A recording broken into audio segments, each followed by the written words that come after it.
Using observation and survey results to inform practice. We have a short survey that is similar to the observation rubric. Quantifying qualitative data can make it easier to identify strengths and weaknesses and to measure change. We start by recoding the data into numbers. This is easy. For example, strongly agree becomes 5, etc. We often see results displayed as the percentage of each answer choice selected for each item. Although this tells us something about how students feel on average or in general, this is not very useful for informing practice or measuring change. A more useful way to summarize results is to add the total scores for each survey item.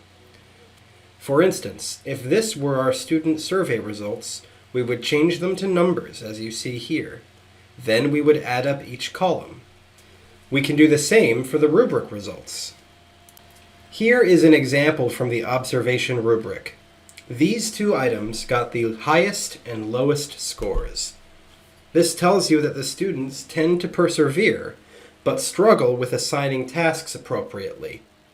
This would inform you about where your efforts would be best spent. Also, you may be able to leverage their strength of willingness to persevere to help them move towards appropriate task assignment.